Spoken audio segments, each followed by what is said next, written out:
இயேசுவின் நாமத்திலே உங்களை அன்போடு வரவேற்கிறோம். கர்த்தர் ஒரு மகிமையான ஆசீர்வாதத்தை இன்றைக்கு உங்களுக்கு தந்தருள்வாராக. இன்றைக்கு என்னுடைய செய்தியினுடைய தலைப்பு உள்ளங்கை மேகம் எழும்பிவிட்டது என்பதா. மேகம் என்பது பரிசுத்த ஆவியானவருக்கு அடையாளம், அபிஷேகத்துக்கு அடையாளம். மேகம் என்பது நமக்கும் பரலோகத்துக்கும் மத்தியஸ்தராய் இருக்கிற இயேசு கிறிஸ்துவுக்கு அடையாளம். 1 ராஜாக்கள் 18ஆம் அதிகாரம் 41ஆம் வசனத்திலிருந்து முடியும் வரை நான் வாசிக்கிறேன். உங்களுக்காக கர்த்தர் ஒரு மேகத்தை எழும்ப பண்ணுகிறார். அது உள்ளங்கை மேகம். பின்பு எலியா ஆகாபை நோக்கி, நீர் போம், போஜனமானம் பண்ணும், பெருமழையின் இரைச்சல் கேட்கப்படுகிறது என்றார். ஆகாப் போஜன பாதம் பண்ணும்படி போனான்.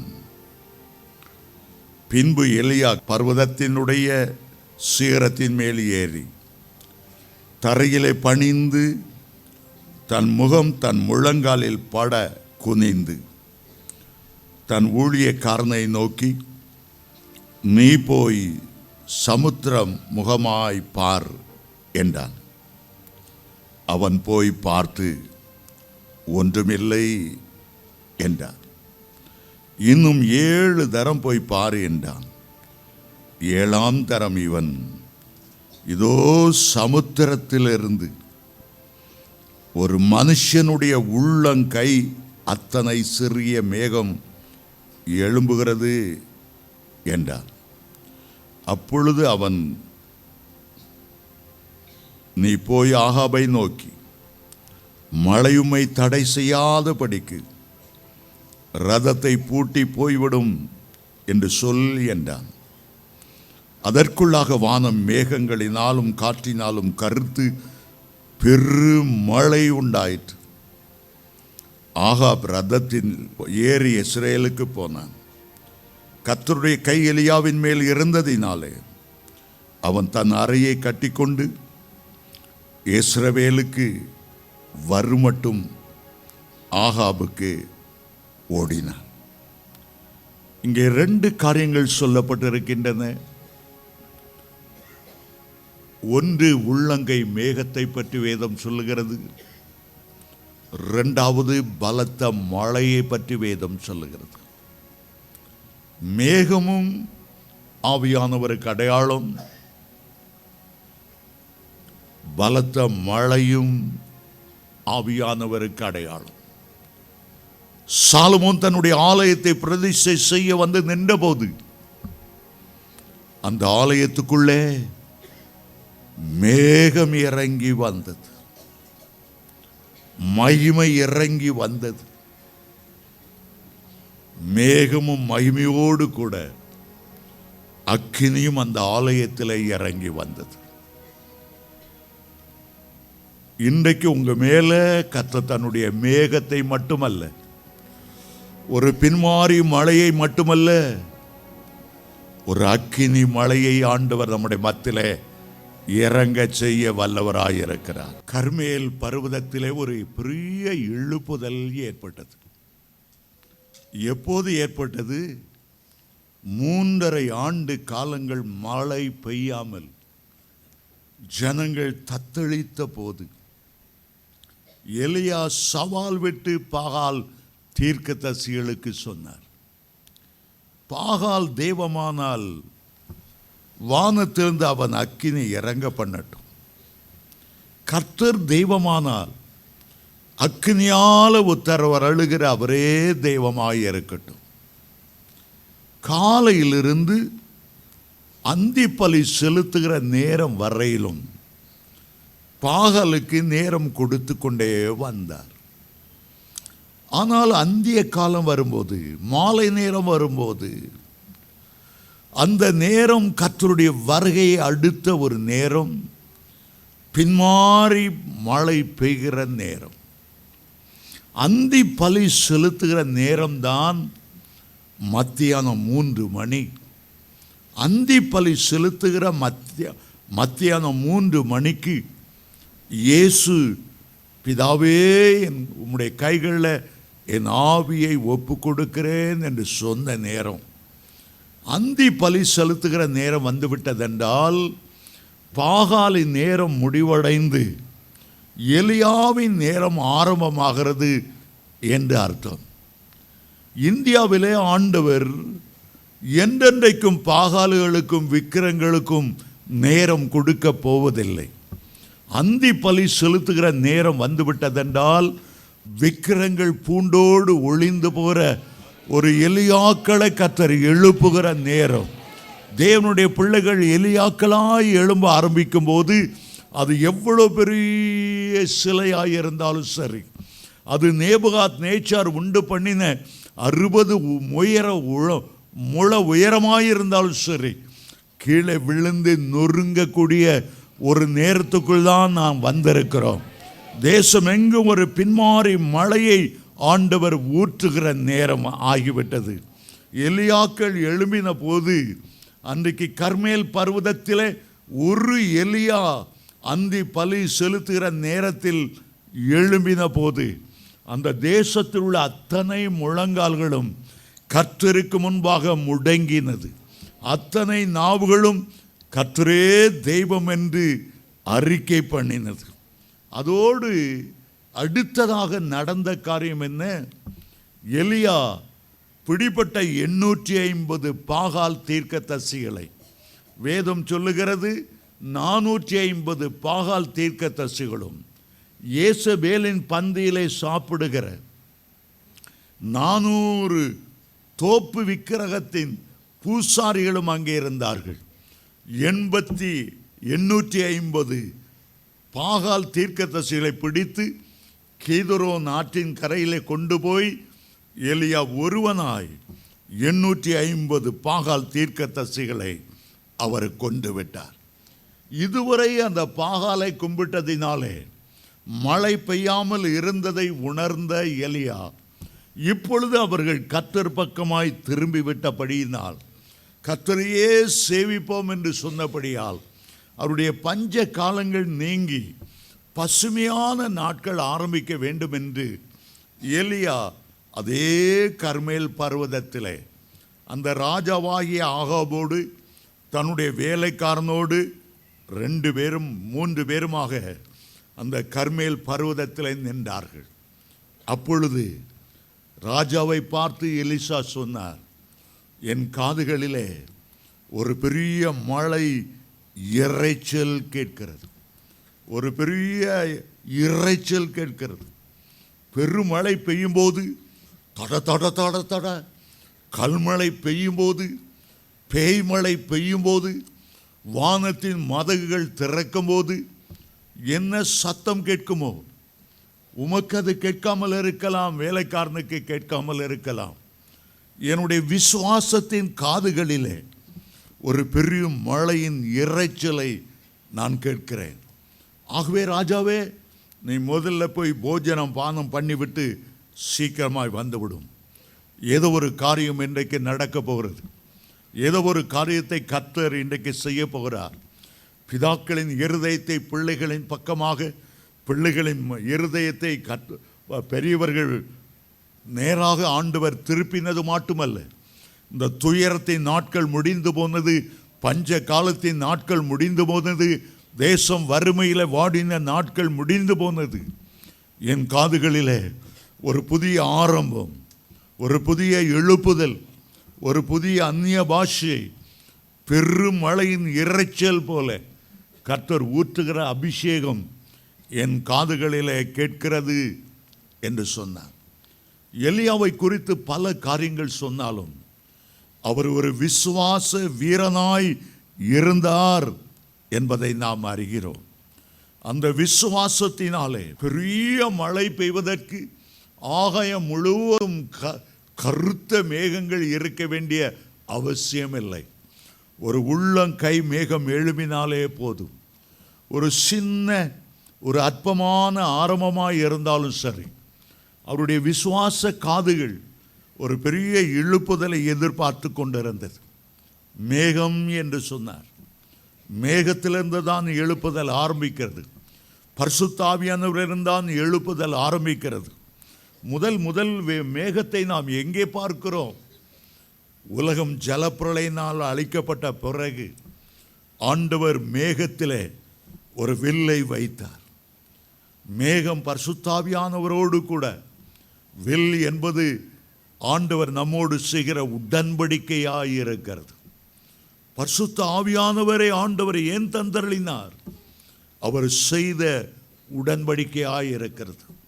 பரிசுத்த ஆவியானவரை குறித்து இயேசு சொல்லும்போது லூக்கா 24:49 என் பிதா வாக்குத்தத்தம் பண்ணினதை இதோ உங்களுக்கு அனுப்புகிறேன், அது உன்னத பலனை உங்களுக்குள்ளே கொண்டு வரும் என்று லூக்கா 24:49 அப்போஸ்தலர் 1:5 ஆண்டவர் சொன்னார்.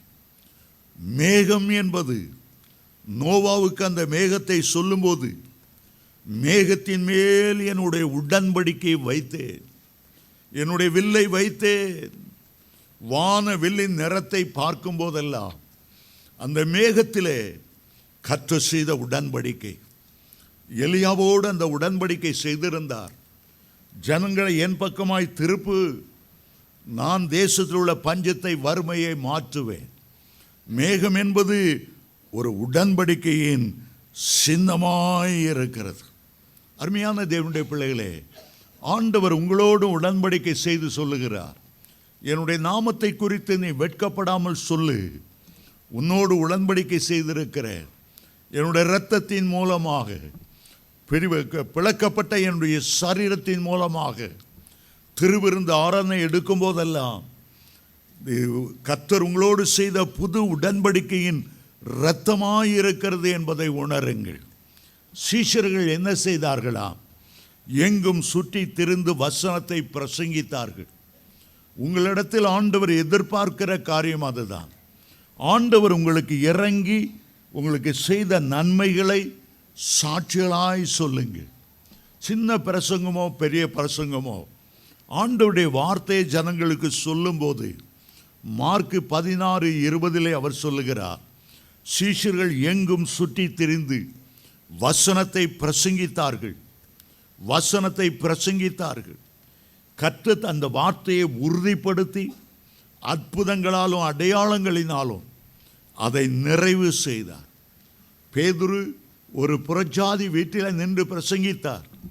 ஆண்டவர் உடன்படிக்கையின்படி இறங்கி, அப்போஸ்தலர் 10:44 சொல்லுகிறது, கேட்டுக்கொண்டிருந்த யாவர் மேலும் ஆவியானவர் இறங்கி வந்தார்.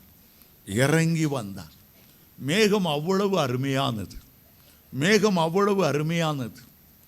இஸ்ரவேலர் எகிப்தில் இருக்கும் வரையிலும் அந்த மேகங்கள் இறங்கி வரவில்லை.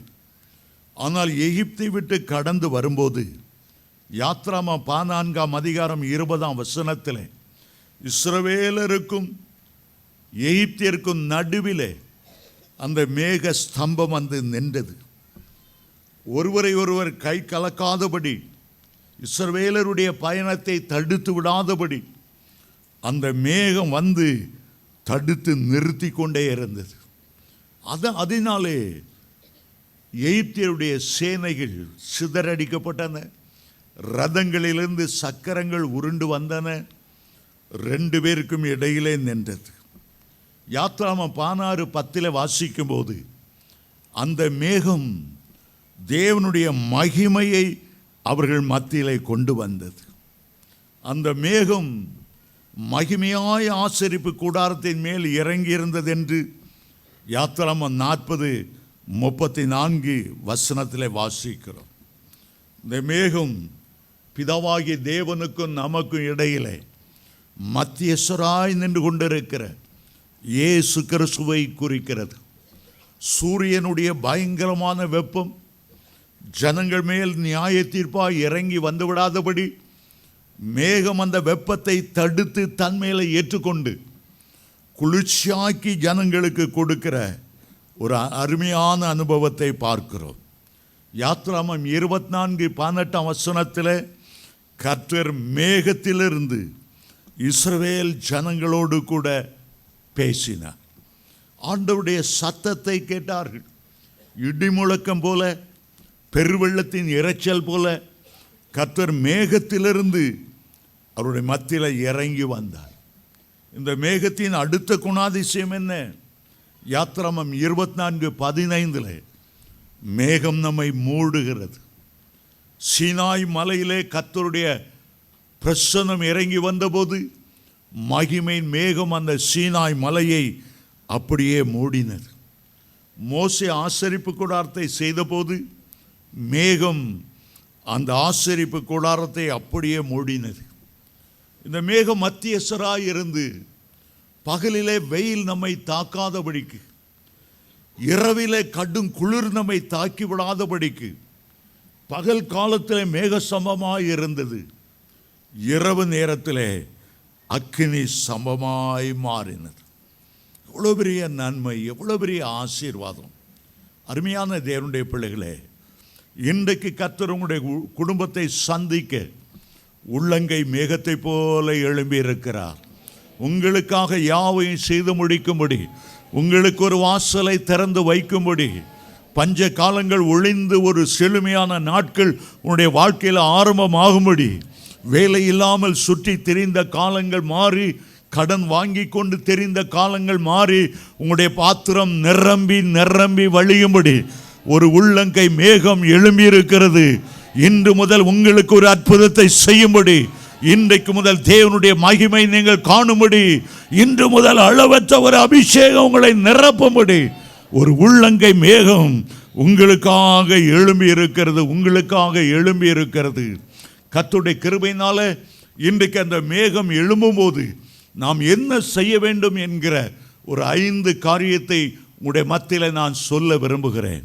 இன்றைக்கு திட்டமாய் உங்களுடைய உள்ளத்தில் நான் பதிக்க விரும்புகிறது என்னவென்றால், உங்களுக்காக ஒரு மேகம் எழும்பிவிட்டது. அது சிறிய மேகமாய் தோன்றலாம், ஆனால் அது ஒரு பெரிய மழையை கொண்டு வரக்கூடியது. உங்களுக்கு ஒரு பின்மாறி மழை அபிஷேகம் தேவை. உங்களுடைய வாழ்க்கையில் ஒரு அக்கினி அபிஷேகம் தேவை. உங்களுக்கு ஒரு ஆனந்த களிப்புள்ள ஒரு அபிஷேகம் தேவை. உங்களுடைய வாழ்க்கையில் ஒரு வல்லமையின் அபிஷேகம் தேவை. வேதம் சொல்லுகிறது, மகனே மகளே, உனக்காக நான் ஒரு மேகத்தை நான் எழும்ப பண்ணி இருக்கிறேன். உன்னுடைய துயர நாட்கள் முடிந்து போனது, செழுமை நாட்கள் ஆரம்பமாகிறது. ஹல்லேலூயா, ஹல்லேலூயா. முதலாவது எலியா செய்த காரியம் என்ன? அந்த கர்மேல் பர்வதத்தில் தனியாய் ஏறாமல் ஒரு வேலைக்காரனோடு 2 பேரும் சேர்ந்து அங்கே ஏறினார்கள். முதலாவது உங்களுக்காக ஒரு மேகம் எழும்ப வேண்டும் என்றால் நீங்கள் உங்களுடைய வீட்டிலே ஒருமனப்பட்டு இருக்கணும். 2 பேர் என்பது கணவனும் மனைவியையும் குறிக்கிறது. ஒருமனப்பாடு, அன்பின் ஐக்கியம் உங்களுடைய குடும்பத்தில், உங்களுடைய வீட்டில் ஆரம்பமாகும் போது அதனுடைய ஆசீர்வாதமே பெரிய ஆசீர்வாதமாக இருக்கும். நீங்கள் வேதத்தை வாசித்தால் மோசையோடு கூட எப்போதுமே யோசுவா இருந்தார். மலையின் மேலே ஏறி ஜெபம் பண்ண மோசை ஏறின போது அவருடைய 2 கைகளையும் தாங்குவதற்காக ஊரும் ஆரோனும் மேலே கூட ஏறினார்கள். எத்தனை அருமையான காரியம்! ஒரு பவுல் அப்போஸ்தலன் எப்போதெல்லாம் பிரயாணம் போகிறாரோ, சில வேளைகளில் பர்னபா போவார், சில வேளை தீத்து போவார், சில வேளைகளில் மார்க்கு போவார், சில வேளைகளில் தீமோத்தேயு போவார். ஆண்டவர் 2 பேராய் ஒவ்வொரு சீசனை அனுப்பும்போது 70 பேரை வேற நியமித்தாராம். லூக்கா 10ஆம் அதிகாரம் 1ஆம் வசனம் சொல்லுகிறது, 2 பேராக ஆண்டவர் அனுப்பினார். ஹல்லேலூயா. வேதத்திலும் எலிசாவை அனுப்பும்போது கூடவே எலியாவை அனுப்பும்போது எலிசாவையும் கூடவே அனுப்பினார். அந்த ஒருமனப்பாட்டின் வல்லமையை ஆண்டவர் வெளிப்படுத்த வேண்டும் என்று விரும்புகிறார்.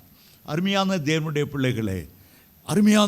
பிள்ளைகளே, மத்தேயு 18ஆம் அதிகாரம் 20ஆம் வசனம் சொல்லுகிறது, எங்கே 2 பேர் அல்லது 3 பேர் கூடுகிறார்களோ அவர்கள் மத்தியிலே நான் வந்து விடுவேன்.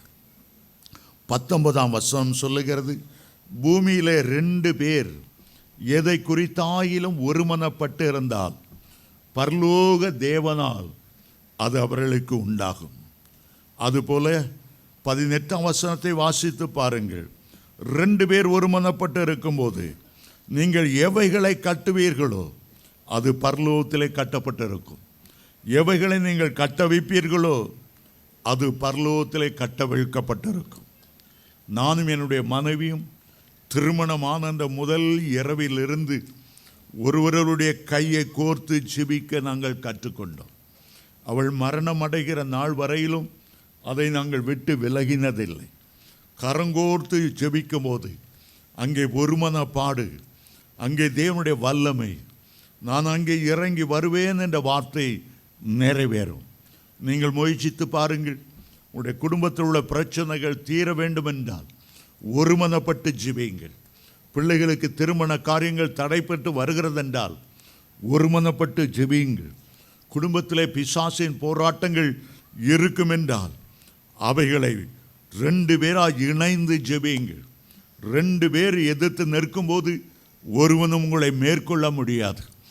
ஒருவன் 1000 பேரை துரத்துவான். ஆனால் 2 பேர் இணைந்து விட்டால் 10,000 பேரை துரத்துவார்கள். ஒருமனப்பாட்டுக்கென்று ஆண்டவர் வேதத்தில் ஒரு அத்தியாயத்தை எழுதியது உண்டானால் 133ஆம் சங்கீதத்தில் எழுதுகிறார், சகோதரர் ஒருமித்து வாசம் பண்ணுகிறது எத்தனை நன்மை, எத்தனை இன்பமானது. கடைசி வசனத்தில் எழுதுகிறார், அங்கே நான் என்றென்றைக்கும் ஆசீர்வாதத்தையும் ஜீவனையும் நான் கட்டளையிடுவேன். அருமையான தேவனுடைய பிள்ளைகளே, உள்ளங்கை மேகம் எழும்ப முதல் காரணம் எலியா தனியாக செல்லாமல் ஒருமனப்பாடுள்ள இன்னொருவரோடு ஐக்கியம் கொண்டு சென்றார். அதுதான் முக்கியமான காரியம். 2ஆவதாக, இந்த எலியாவின் நாட்களில் கர்த்தர் அப்படி அற்புதங்கள் செய்தேன் ரகசியம் என்ன? அதுதான் எலியாவுக்குள் இருந்த விசுவாசம். என் ஜெபத்தை கேட்பார் என்கிற விசுவாசம். நான் ஜெபிக்கும் போது வானத்திலிருந்து அக்கினியை இறங்க பண்ணுவார் என்கிற விசுவாசம். தான் ஜெபிக்கும் போது மரித்து போன சாரிபாத் விதவினுடைய மகன் உயிர் பெற்று எழுவான் என்கிற ஒரு பெரிய விசுவாசம். ஒரு பெரிய விசுவாசம். விசுவாசம் என்றால் என்ன?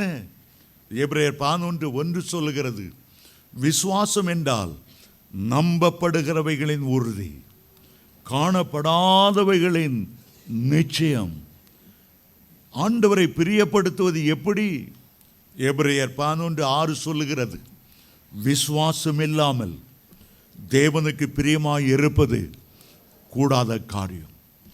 கண் பார்த்து விசுவாசிக்கிற விசுவாசம் அல்ல, காணாதவைகளை விசுவாசிக்கிறவன் தான் பாக்கியவான். தோமாவே, உன்னுடைய கைகளை என்னுடைய விரலில் போட்டுப்பார். நீ கண்டதினால் விசுவாசிக்கிறாய்.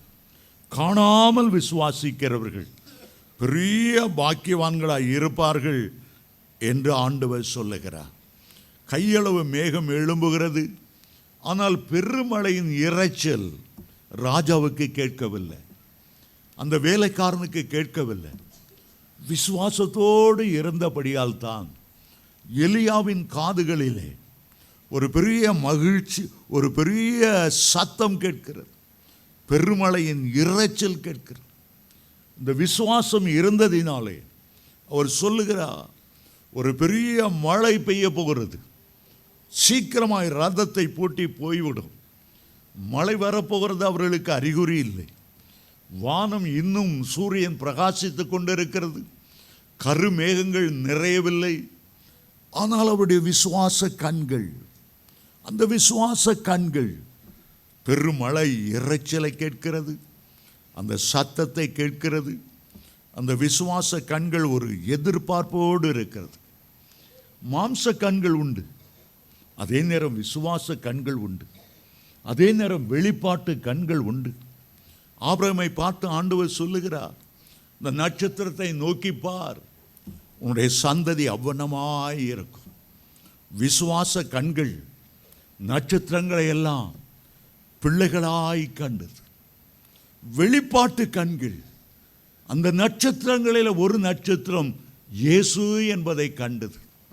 அந்த வெளிப்பாட்டு கண்கள் இயேசு இந்த பூமிக்கு வந்து திரளான தன்னுடைய ஜனத்தை வானத்தின் நட்சத்திரங்களைப் போல அந்த மகிமையின் ராஜா வானமண்டலம் முழுவதையும் நிரப்பப் போகிறார். அதை வெளிப்பாட்டு கண்கள் கண்டது.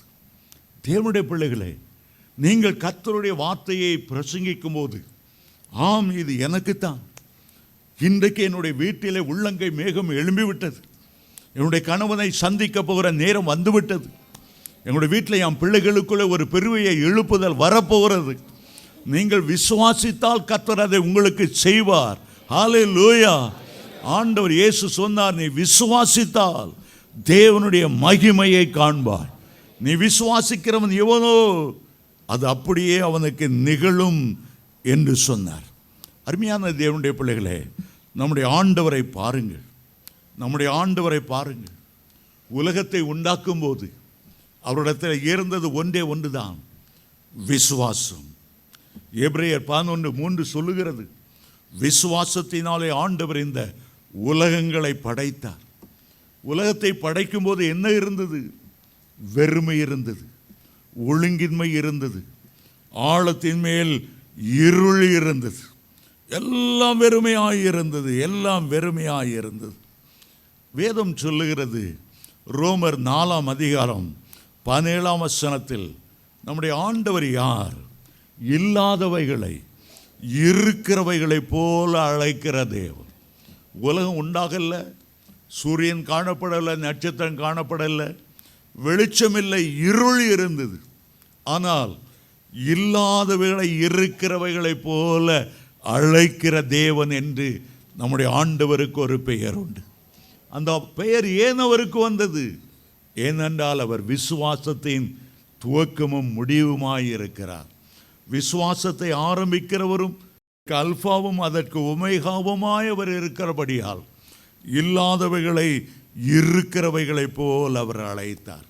2 கொரிந்தியர் 4:6 அவருக்கு பேர் என்ன? இருளிலிருந்து வெளிச்சத்தை புறப்பட பண்ணுகிற தேவன். இருள் தான் இருக்கிறது, இருளுக்குள்ள இருந்து எப்படி வெளிச்சத்தை புறப்பட பண்ண முடியும்? ஆனால் விசுவாசத்தினாலே ஆண்டவர் அதை செய்கிறார். இன்றைக்கு உங்களுடைய விசுவாசத்தை அந்த கிறிஸ்துவின் மேல் வையுங்க. ஆண்டவரே, என்னென்ன பிரச்சனை இன்றைக்கு இருக்கிறது, இன்றைக்கு என்ன பிரச்சனை மலை போல இருந்தாலும் நானும் மேலே விசுவாசம் வைக்கிறேன். கையளவு மேகம்தான் எனக்கு விசுவாசம் இருக்கிறது, சின்ன ஒரு விசுவாசம் தான் இருக்கிறது. ஆண்டவர் சொல்லுகிறார், கடுகளவு விசுவாசம் உனக்கு இருந்தாலும், ரொம்ப பெரிய விசுவாசம் இருக்க வேண்டும் என்று தேவையில்லை. கையளவு மேகம் இருந்தால் போதும். அதன் மூலமாய் பெரிய எழுப்புதல் கர்மேல் பர்வதத்தில் பெரிய ஆசீர்வாதம் உண்டாகும். ஆண்டவர் சொன்னார், உனக்கு விசுவாசம் இருந்தார் இந்த மலையை பார்த்து பெயர்ந்து சமுத்திரத்தில் தள்ளுண்டு போய் என்று சொல்லி நான் சொல்லுகிறபடியே ஆகும் என்று உன் உள்ளத்தில் விசுவாசித்தாயானால் அது அப்படியே நடக்கும். அதைத்தான் ஆண்டவர் மார்க்கு 11 சொல்லியிருக்கிறார். கையளவு மேகம், உள்ளங்கை மேகம் சிறிய தோன்றுகிறது. அருமையான தேவனுடைய பிள்ளைகளே, சிறிய விசுவாசத்தையும் அற்பமாய் எண்ணி விடாதிருங்க.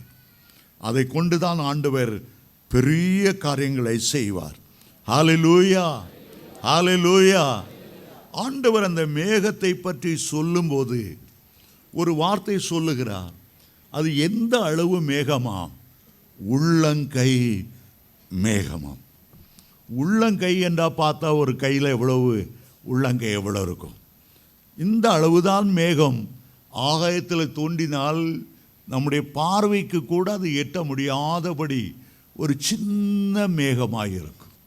ஆனால் அந்த உள்ளங்கை மேகம் என்பதை உணரும்போது நம்முடைய உள்ளம் மகிழ்ந்து களிக்குறது. ஆண்டவர் நம்மை உள்ளங்கைகளிலே வரைந்திருக்கிறார். உள்ளங்கை மேகம் என்பது இயேசு கிறிஸ்துவினுடைய கைகளை காண்பிக்கிறது. துளையிடப்பட்ட கைகளை காண்பிக்கிறது. ஏசாயா 49:16 உன்னை என் உள்ளம் கைகளில் வரைந்திருக்கிறேன். எனக்காக யாவையும் செய்த கர்த்தருடைய கரங்கள், உள்ளங்கை மேகம். எத்தனை சந்தோஷம், எத்தனை மகிழ்ச்சி. ஏசாயா 62:3 சொல்லுகிறார், நீ என்னுடைய கையில் இருக்கிறாய் மகனே, என் கையில் அலங்காரமான கிரீடமாய் இருக்கிறாய், என்னுடைய உள்ளம் கையில் நீ ராஜ முடியாய் இருக்கிறாய், நீ என்னுடைய உள்ளம் கையில் இருக்கிறாய். அந்த உள்ளங்கை மேகத்துக்காக ஆண்டவருக்கு நான் நன்றி செலுத்துகிறேன். யோவான் 10:28 சொல்லுகிறது, என் ஆடுகள் என் கரத்தில் இருக்கின்றன. அந்த உள்ளங்கையிலிருந்து என்னை யாரும் பறித்து கொள்ள முடியாது. எவ்வளவுதான் பாதாளத்திலிருந்து சாத்தான் எகிரி எகிரி குதித்தாலும் என்னுடைய கைகளிலிருந்து உன்னை பறித்து கொள்ளுகிறவன் யார்? ஒரு நாளும் யாரும் என்னை பறித்து கொள்ள முடியாது. நீங்கள் அவருடைய கையில் இருக்கிறீர்கள். ஆண்டவர் சொல்லுகிறார், என்னுடைய கையின் கிரியைகளை குறித்து நீங்கள் எனக்கு கட்டளை கொடுங்க. என்னுடைய கையின் கிரியை குறித்து கட்டளை கொடுங்க. நான் பூமியில் மனுஷனாக இருக்கிறேன், உம்முடைய கிரியைகளை குறித்து நான் எப்படி கட்டளையிட முடியும்? ஏன் முடியாது? எலியா கட்டளையிட்டார், என் வார்த்தையின்படி அன்றி இந்த நாட்களில் மழையும் பனியும் பெய்யாதிருக்கும் என்று கர்த்தருக்கு முன்பாக நிற்கிற நான் அவருடைய ஜீவனை கொண்டு சொல்லுகிறேன். 1 ராஜா 17:1 அவர் சொன்னார், அக்கினி இறங்க பண்ண வேண்டும் என்று அவர் ஒரு சின்ன ஜெபம் தான் செய்தார். அக்கினி கர்த்தருடைய கரத்தின் கிரியையிலிருந்து, அக்கினி அவருடைய கையிலிருந்து புறப்பட்டது, நாசியிலிருந்து புறப்பட்டது. அவர் அக்கினி மயமான சிங்காசனத்தின் மேல் வீற்றிருந்தார் என்று தானியேல் 7:9 வாசிக்கிறோம். கையின் கிரியைகளை குறித்து கட்டளையிட்டார். உள்ளங்கை மேகம் என்றால் எதை குறிக்கிறது? நீ விசுவாசம் உள்ளவனாய் கர்த்தருடைய கைகளுக்கு நீ கட்டளையிடும்படி அழைக்கப்பட்டவர்.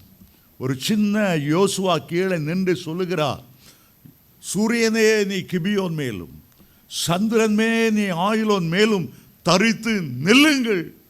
சூரியன் அப்படியே நிற்கிறது. ஒரு 6 அடி உயரமுள்ள சாகக்கூடிய கொஞ்ச காலம் பூமியில் வாழக்கூடியவன், கோடி மடங்கு டன் எடையுள்ள காலா காலமாய் சுழன்று கொண்டிருக்கிற ஒரு சூரியனை தடுத்து நிறுத்தினான் என்றால் கர்த்தர் எவ்வளவு அற்புதமானவர்.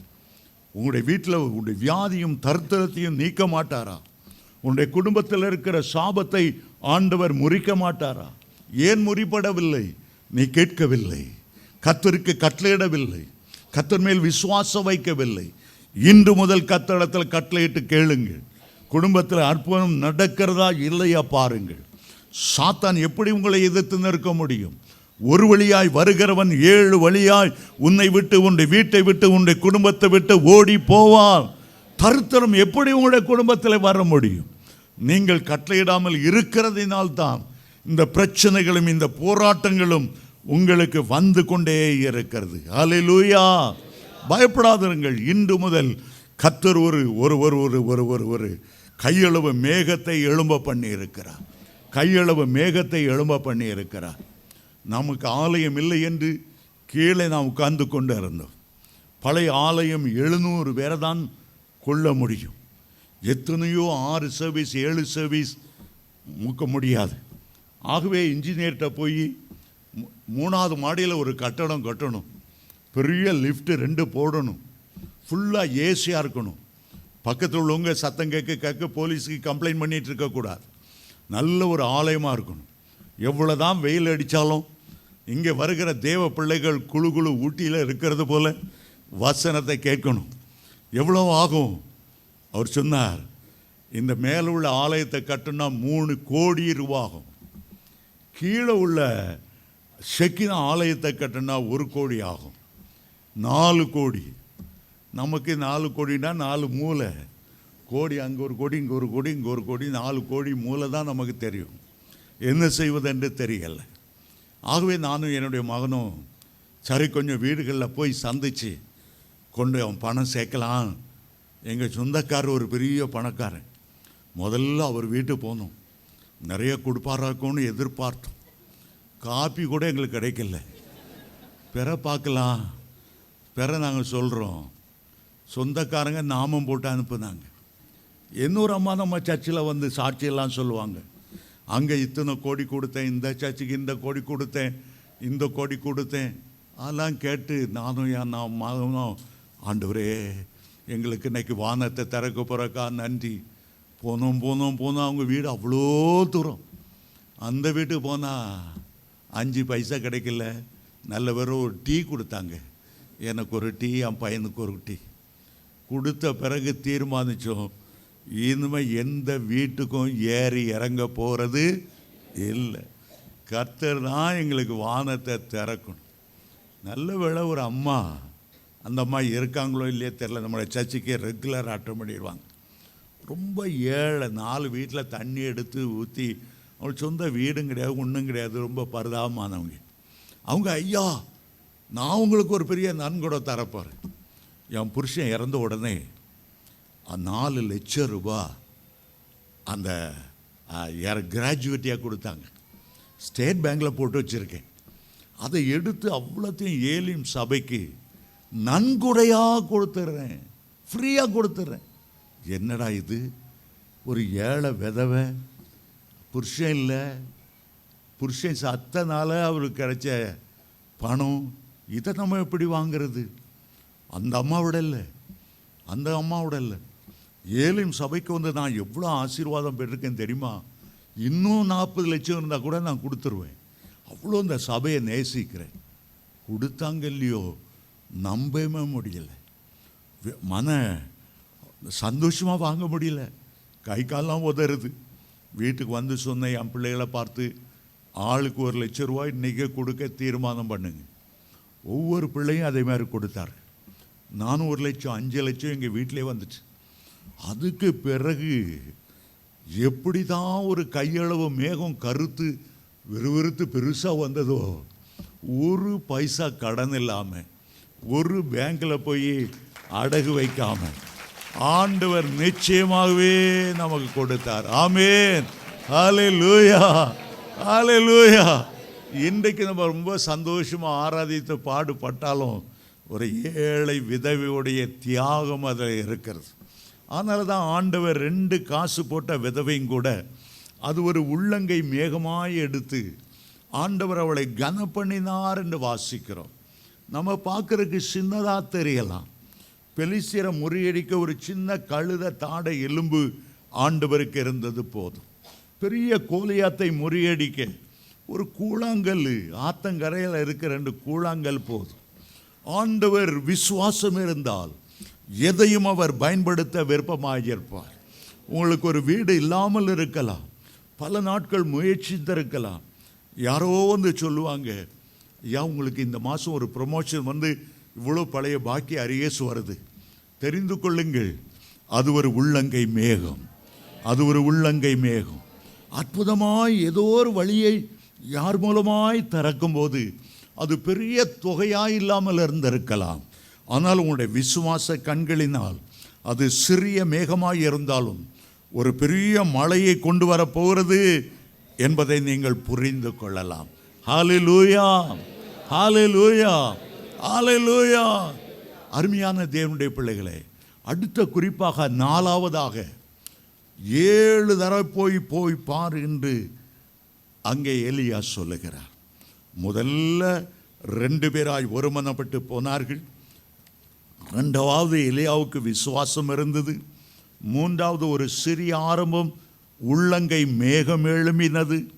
4வதாக 7 முறை போய்ப்பார். 7 என்பது பூரணத்தை காண்பிக்கின்றது, அது முழுமையை காண்பிக்கின்றது. அதே நேரம் அது விடாமுயற்சியும் காண்பிக்கிறது. அதே நேரம் சோர்வடையாமல் ஜெபிக்க வேண்டும் என்பதை நமக்கு போதிக்கிறது. எரிகோவை சுற்றிலும் 7 நாட்கள் நீங்கள் சுற்ற வேண்டும் என்று யோசுவா அவர்களுக்கு சொன்னார். 7ஆம் நாளில் 7 முறை சுற்ற வேண்டும். 7ஆம் நாளில் 7 முறை, மொத்தம் 13 முறை சுற்றினார்கள். ஒரு முறை சுற்றி வருவதற்கு 18 மைல் அவள் நடக்கணும். எப்படி சோர்ந்து போயிருந்திருப்பாங்க. 6 நாள் சுற்றியாச்சு. போதும், விசுவாசித்தது போதும்னு சொல்லியிருந்தால் அந்த எரிகோ மதில் விழுந்திருக்காது. ஆனால் அவர்கள் பூரணமாய் சுற்றினார்கள். அந்த எரிகோ மதிலுக்கு ஒரே ஒரு கதவு இருந்தது, வெண்கல கதவு. ஒரே ஒரு பூட்டு இருந்தது, இரும்பு தாழ்பால் நிறைந்த ஒரு பூட்டு. ஆனால் அவர்கள் சுற்றி வந்தபோது ஒரு கதவு திறக்கவில்லை. அந்த 18 மைல் நீளமார்ந்த அந்த கோட்டை இடிந்து விழுந்ததினாலே எல்லா பக்கமும் வாசல் அவர்களுக்கு திறந்தது. மனுஷன் உங்களுக்கு ஒரு வாசலை திறந்து பூட்டி இருக்கக்கூடும். இயேசுவின் நாமத்தில் அதை நீங்கள் சுற்றி பூரணமாய் நடந்து வரும்போது ஒரு வாசல் அல்ல, நூற்றுக்கணக்கான வாசல்கள். எந்த வாசலிலே செல்வதென்று தெரியாதபடி இருக்கக்கூடிய வாசல்களை ஆண்டவர் உங்களுக்கு திறந்து தர வல்லமை உள்ளவராக இருக்கிறார். அவர் வெளிப்படுத்தினதை சொல்லுகிறார், உங்களுக்கு முன்பாக திறந்த வாசலை நான் வைத்திருக்கிறேன், எந்த மனுஷனும் அதை பூட்ட மாட்டான். உன்னுடைய வேலை காரியமா, எதிர்கால காரியமா, பிள்ளைகளுடைய எதிர்காலமான காரியமா, கர்த்தரே வாசலை திறந்து உன் கைகளை பிடித்து உனக்கு முன்பாக நடந்து செல்வாய். கர்த்தர் உனக்காக திறக்க போகிற வாசலுக்காக ஆண்டவருக்கு நன்றி செலுத்து. அது மகிமையான வாசலாக இருக்கும். ஆமே, அவசரப்பட்டு நின்று விடாதே. நாகமான் 7 முறை அந்த யோர்தானிலே போய் மூழ்கும்படி சொன்னான். யோர்தானில் போய் மூழ்கிறதா? என்னுடைய தேசத்தில் இதைவிட நல்ல நல்ல நதிகள் இருக்கிறது. பர்பாத் நதி, ஆம்னா நதி, எங்கள் ஊரில் இல்லாத நதியா? 7 தடவை நான் பொறுமையோடு மூழ்கிப்பார், சோர்ந்து போகாமல் ஜெபம் பண்ணிப்பார், நன்றியோடு ஆண்டவரை துதித்துப்பார். உனக்கு அற்புதம் நடக்கிறதா நடக்கவில்லையா? பூரணமாய் அவரை நம்பும் போது ஆண்டவர் பூரணமாய் கிரியை செய்வார். 5வதாக, இவ்வளவு செய்துவிட்டு எலியா நின்று விடவில்லை. வேதம் சொல்லுகிறது, அவன் ஜெபிக்க ஆரம்பித்தான். ஆகாபு முன்பாக நிற்கும்போது நின்று கொண்டு கர்த்தருக்கு முன்பாக நிற்கிற நான் என்று சொல்லி ஜெபம் பண்ணினான். சாரிபாத் விதவை மகன் இறந்து போன போது முகங்குப்புற விழுந்து ஜெபம் பண்ணினான். கர்மேல் பர்வதத்திலே அக்கினி இறங்க பண்ணும்படி அந்த பலிபீடத்தின் அருகே முழங்கால் படியிட்டு ஜெபம் பண்ணினான். இந்த இடத்தில் பார்க்கும்போது தன்னுடைய தலை தன்னுடைய முழங்காலுக்கு மத்தியில் வரும்படி பணிந்து குனிந்து ஜெபம் பண்ணினார். அந்த ஜெபத்துக்கு கர்ப்ப வேதனையின் ஜெபம் என்று அர்த்தம். இஸ்ரவேல் பெண்கள் பிள்ளை பிறக்கும்போது வைத்திய மருத்துவச்சிகளிடம் போவதில்லை. அவருடைய தலை முழங்காலுக்கு மத்தியில் வரும்போது வைத்து கொண்டு அவர்கள் முழு பலத்தோடு குழந்தைகளை பெற்றெடுப்பார்கள். அதுதான் கர்ப்ப வேதனை ஜெபம். அதுதான் தாழ்த்தி பணிந்து குனிந்து ஜெபிக்கிற ஜெபம். அப்போஸ்தலனாகிய பவுல் சொல்லுகிறார், கிறிஸ்துவங்களில் உருவாகும்படி நான் கர்ப்ப வேதனைப்படுகிறேன். ஒரு ஜெபத்தில் ஒரு ஜெபம் கர்ப்ப வேதனை ஜெபம். கர்ப்ப வேதனை என்பது சாதாரணமான வேதனை அல்ல. பெண்களுக்கு தான் அது தெரியும். அது ஒரு மரண போராட்டம். அந்த கர்ப்ப வேதனை வரும்போது நாம் பிழைப்பனா சாவனா என்று தெரியாமல் முழு பலத்தோடு பிரசவிக்க வேண்டும். அருமையான தேவனுடைய பிள்ளைகளே, உடைய ஜெபம் அப்படியாய் மாறுவதாக. அந்த ஜெபத்தை கர்த்தர் கனம் பண்ணுவார். அந்த ஜெபத்தை அவர் கனம் பண்ணுவார். நம்முடைய ட்ரஸ்டியாக இருந்தவர் விக்டர் சுந்தர்ராஜ் என்ற ஒரு தேவனுடைய மனிதன், அவர் மகளை படிக்க வைக்க காருண்யாவில் இடத்துக்கு முயற்சித்தார். ஆனால் கிடைக்கவில்லை. காருண்யாவில் உள்ளவங்கெல்லாம் ரொம்ப கேவலமாக, இவ்வளோ டொனேஷன் கொடுக்க முடியுமா, முடியாதான்னா போங்க பிள்ளை, ரொம்ப கேவலமாய் பேசிவிட்டார்கள். அவர் வீட்டுக்கு வந்தார். அவருடைய மகளோடு அவருடைய மனைவியோடு ஜெபம் பண்ண ஆரம்பித்தார். ராத்திரி 10 மணிக்கு ஜெபத்தை ஆரம்பித்தார். விடிய விடிய விட விடிய பிரசவ வேதனை படுகிறது போல ஊக்கமாக ஜெபித்தார். அவர் ஜெபத்தை முடிக்கிறார். அந்த நேரம் சௌரர் டிஜிஎஸ் தினகரன் ஜெபம் பண்ண முழங்கால் படி எழுகிறார். ஆண்டவர் சொன்னார், காருண்யாவில் ஒரு அப்ளிகேஷன், அந்த நம்பர் 3394, அவருக்கு இடம் கொடு. ஆண்டவர் நிறுத்திட்டார். இவர் ஜெப நேரத்தை நிறுத்திட்டு காருண்யாவுக்கு ஃபோன் பண்ணுறார். யார் அந்த அப்ளிகேஷன் எடுத்து பார்த்தா விக்டர் சுந்தர்ராஜ் என்ற ஒரு தேவனுடைய மனிதர் தாம்பரத்தில் இருக்கிறார். மகளுக்காக வந்தார். அவளுக்கு இடம் கொடு. அடுத்த நாள் ஆகவில்லை, உடனே ஆட்கள் அவருடைய வீட்டை தேடி வந்தார்கள். அந்த அப்ளிகேஷனை கர்த்தர் கொடுத்தா, சீட்டு கிடைத்தது. உடைய ஜெபம் வீணாய் போவதில்லை. குடும்பமாய் ஜெபிக்கிற ஜெபம் வீணாய் போவதில்லை. கர்த்தர் இன்றைக்கு உங்களை ஆசீர்வதிக்க விரும்புகிறார். இயேசுவின் நாமத்தில் அவருடைய ஊழியக்காரனாய் சொல்லுகிறேன், உள்ளங்கை மேகம் எழும்பி விட்டது. உங்களுடைய வாழ்க்கையில் ஒரு அற்புதம் செய்யும்படி ஒரு அபிஷேகத்தின் மேகம் இறங்கி விட்டது. ஒரு வல்லமையின் மேகம் எழும்பி விட்டது. பெருமழையின் இரைச்சல் கேட்கிறது.